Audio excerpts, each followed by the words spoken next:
गांव की एक सुनसान रात। राधा, एक 10 साल की बच्ची, अकेली बैठी थी। चेहरे पर चोटों के निशान थे। शरीर कांप रहा था, जैसे उसने अभी कुछ भयानक झेला हो। मुझे क्यों मारा जाता है? मैं क्या इतनी बुरी हूँ? माँ, तुम क्यों मुझे छोड़ के चली गई? उसकी आंखों से आंसू बहते जा रहे थे। कुछ दूर एक बूढ़ी औरत उसे देख रही थी। गांव की एक साध्वी। वह धीरे धीरे पास आई। बेटी, ये दुनिया हर किसी के लिए एक जैसी नहीं होती। तू अकेली है, मगर कमजोर नहीं है। आप मुझे जानती हैं? तेरी माँ सावित्री मेरी शिष्या जैसी थी। वो बहुत नेक दिल औरत थी। उसने मरते वक्त एक वादा लिया था मुझसे कि अगर उसकी बेटी कभी अकेली पड़ी तो मैं उसकी मदद करूंगी। राधा चौंक गई। उसकी आंखों में चमक आई। पहली बार किसी ने उसका दर्द समझा। सावित्री की मौत के बाद राधा का जीवन बदल गया। पिता धीरज ने जमाने के दबाव में आकर दूसरी शादी कर ली, रमा से। रमा सुंदर तो थी, पर स्वभाव से कठोर और लालची। पहले ही दिन रमा ने राधा से बात की। सुन छोटी, अब मैं तेरी माँ हूँ। जैसे कहूँ वैसे चलेगी। ज्यादा होशियारी दिखाने की जरूरत नहीं। मैंने कुछ नहीं किया। बस बस, ज्यादा नाटक मत कर। सुबह 4 बजे उठकर पानी भरना है, फिर चूल्हा, फिर गाय का गोबर उठाना है। धीरज ने ये सब सुना, मगर चुप रहा। धीरज धीमे स्वर में, रमा बच्ची है, थोड़ा प्यार से। तुम मुझे सिखाओगे कि घर कैसे चलता है? राधा की आंखों में उम्मीदें टूट गईं। पिता भी अब उसे बचाने वाले नहीं थे। स्कूल जाती थी, पर अब रमा ने साफ कह दिया, पढ़ाई छोड़ो। किताबों से पेट नहीं भरता। खेतों में काम करोगी तभी अनाज आएगा।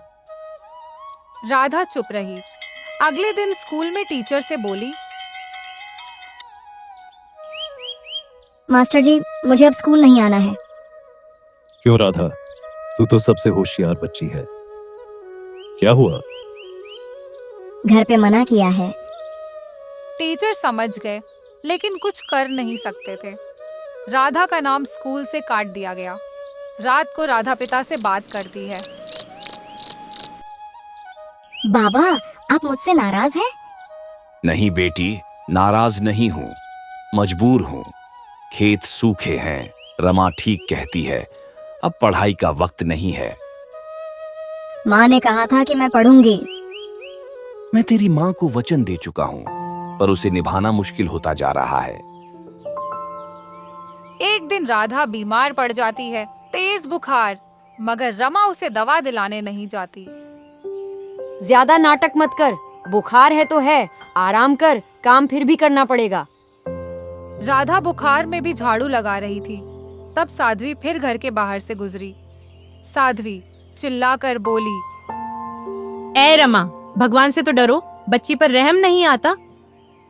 तू अपना रास्ता देख बूढ़ी, ये मेरे घर की बात है। साध्वी ने राधा की तरफ देखा और कुछ बुदबुदाई। जिस दिन सच्चाई जागेगी उस दिन तू भी पहचान में नहीं आएगी रमा। बरसात का मौसम।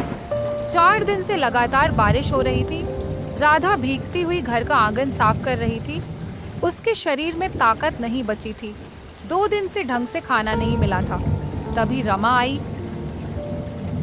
अगर काम पूरा नहीं हुआ तो खाना नहीं मिलेगा। अब जाकर पिछली कोठरी भी साफ कर। माँ, वहाँ तो बहुत पुराना सामान पड़ा है, बहुत डर लगता है। डर लगता है तो मर क्यों नहीं जाती? जाकर काम कर। राधा कांपते कदमों से उस पुरानी कोठरी की ओर जाती है। दरवाजा खोलते ही मिट्टी और सड़े कपड़ों की बू से पूरा कमरा भर जाता है। कोनों में मकड़ियाँ, एक टूटा आईना और दीवारों पर पुरानी तस्वीरें। एक कोने में लकड़ी का एक संदूक रखा था, बहुत पुराना, धूल से भरा। राधा ने उसे खोला।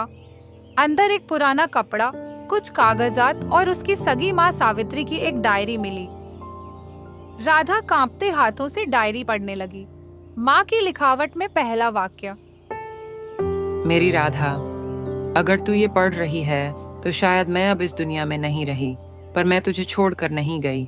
ये मेरी कहानी है और तेरी भी। राधा की आंखों में आंसू आ जाते हैं। उसने पन्ने पलटने शुरू किए। मैंने तुझे जन्म बहुत मुश्किलों में दिया था। उस दिन गांव में सूखा पड़ा था, पर तू आई तो मेरे जीवन में जैसे बाहर आ गई। अगर कभी तुझे इस घर में दुख मिले तो इस डायरी को पढ़, तुझे रास्ता जरूर मिलेगा। राधा के अंदर कुछ बदलता है। एक नई शक्ति नहीं, नई समझ पैदा होती है। रात को राधा डायरी लेकर पिता के पास जाती है। बाबा, ये माँ की डायरी है, आपने कभी पढ़ी? धीरज डायरी देखते ही सन्न रह जाता है। उसकी आंखें भर आती हैं। मैं उसे बचा नहीं पाया राधा। तुम्हारी माँ बहुत समझदार थी, उसने मेरे लिए सब कुछ किया।